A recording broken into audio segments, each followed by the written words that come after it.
tous et bienvenue sur le travail de l'ombre. Après ce Montpellier OM, j'aurais pu vous parler des changements tactiques qui ont eu lieu au cours du match, ou j'aurais pu vous parler du premier but professionnel de Perrin, ou j'aurais pu également vous parler du terrible timing sur les buts que l'on encaisse.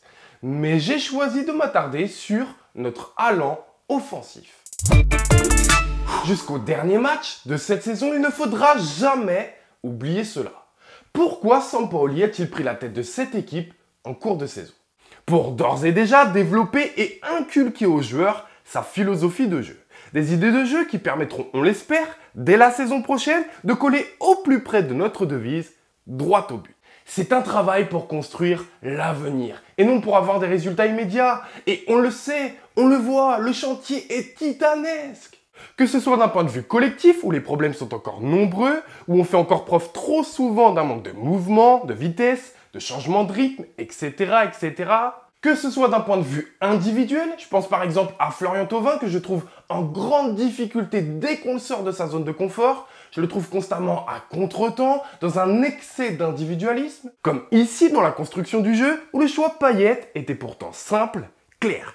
Également là, où il y a un 2 contre 1 à jouer s'il fait la passe, mais où il préférera rentrer dans un raid solitaire et finira par se retrouver pris dans l'entonnoir adverse. Ou comme ici, dans l'avant-dernier geste, où il aurait dû trouver Milik dans une position idéale plutôt que de tenter cette frappe impossible dans un angle fermé. Ou encore là, dans le dernier geste, où il manquera terriblement d'efficacité.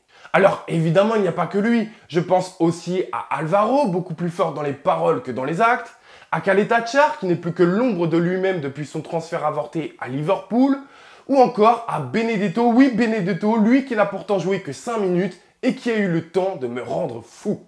Regardez comme ici, monsieur ne fera aucun effort pour presser et ne serait-ce que gêner un peu la relance adverse. Tu viens de rentrer. Il y a un score à tenir à 10 contre 11 et tu ne veux pas faire d'effort? Et 30 secondes après, sur le but que l'on encaisse, c'est exactement pareil. Tu peux pas courir un peu, non? C'est pas à toi de presser ici? Au lieu de ça, regardez, c'est Cuisance qui va devoir sortir. Et quand on regarde le déroulé de l'action, on peut vraiment se poser la question à savoir si Cuisance n'est pas obligé de sortir et que c'est l'Argentin qui y va. Est-ce qu'il ne se serait pas trouvé dans cette zone, ici, pour gêner la borne? On peut se poser la question.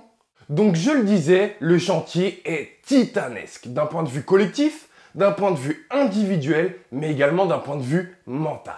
Avec par exemple ces cartons jaunes pris tellement stupidement de la part de Thauvin et d'Alvaro pour contestation, avec en point d'orgue bien sûr ce carton rouge de Caleta-Car inutile, sur un geste qui l'est tout autant.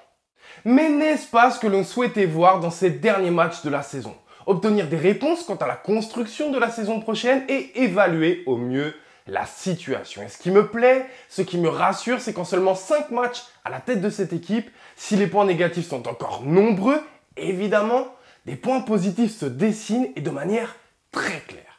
Là aussi, d'un point de vue individuel, je pense par exemple à Camara, Gay, Balerdi ou encore Lirola qui ont le profil idéal pour intégrer la philosophie de jeu du coach. Mais également d'un point de vue collectif dans nos idées de jeu. Et je n'avais pas vu ça depuis bien trop longtemps. Et oui, accrochez-vous, j'ai vu de la verticalité et des transitions offensives rapides. Oui, allez, je vous envoie ça pêle-mêle en m'attardant uniquement sur certaines d'entre elles. 6e minute, on bataille dans la récupération du ballon et hop, interception de Lirola.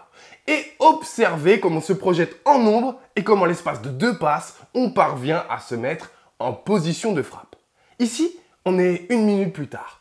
Et on retrouve cette projection en nombre et cette transition rapide, notamment grâce à cette passe clé de Henrique qui éliminera 3 adversaires d'un coup en trouvant Payet parfaitement positionné. Là encore, nouvelle passe super intéressante de Dimitri, même si elle manquera un peu de justesse car Alexandre Thauvin qui parviendra tout de même à centrer. Mais voilà quelque chose de très intéressant, avec de la projection en nombre, de la vitesse d'exécution et de la prise de risque. Poursuivons avec celle-ci, qui n'aboutira pas à grand chose, mais pour vous montrer qu'en l'espace de 2 passes, on est parvenu à trouver une position de centre. Et quelques minutes plus tard, je vous prouve que ce n'est pas du hasard, cette fois à l'opposé, avec ce jeu rapide en triangle qui se terminera par une frappe. Intéressante celle-ci qui, même si elle ne mène à rien, montre cette envie de très vite se projeter en l'espace de 2 passes. Ah, celle-là est belle. Dégagement du gardien adverse et récupération du second ballon grâce à un duel bien tenu. Et boum! Sublime passe de Pape Gueye qui trouve Payet entre les lignes. Une passe qui élimine pas moins de 7 joueurs. La suivante a un air de ressemblance avec d'abord une première passe entre les lignes, puis une seconde pour parvenir à trouver très vite Lirola pour centrer. Là encore, une séquence qui n'aboutira pas mais qui montre des prémices de choses très intéressantes, avec que ce soit ce décrochage de Payet ou cet appel franc de Camara. La suivante, c'est l'action du premier but, où on retrouve ce décrochage de Milik qui libère de l'espace dans lequel Camara s'engouffre. Ensuite, il y a cette magnifique passe d'Alvaro qui casse 2 lignes adverses, et le reste, c'est que du régal, que ce soit avec l'enchaînement de Camara ou celui de Milik.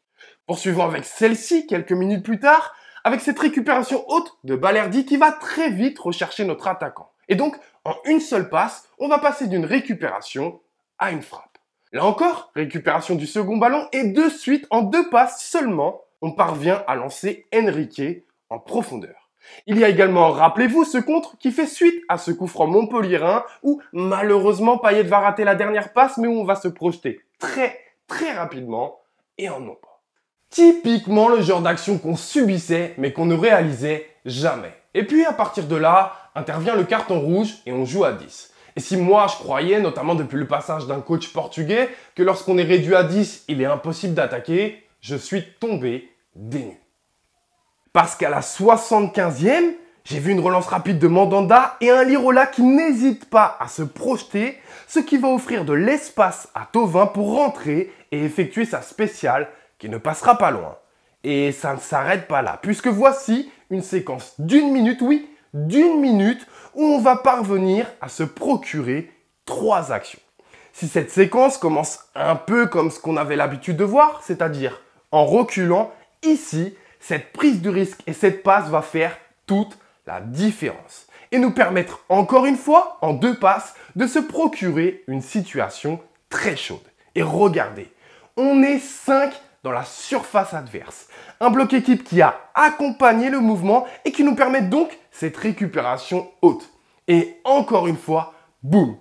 Position de centre dangereux, certes, sans réussite, mais encore une fois, on est positionné très haut et ça nous permet de récupérer une deuxième fois très rapidement ce ballon et par l'intermédiaire seulement de 2 passes, de se procurer une dernière action.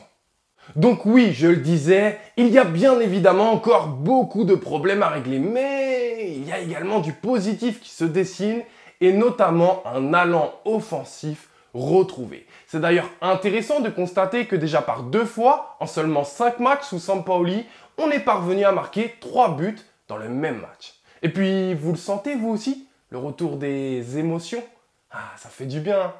Allez, je vous dis à très vite sur le travail de l'ombre et allez loin.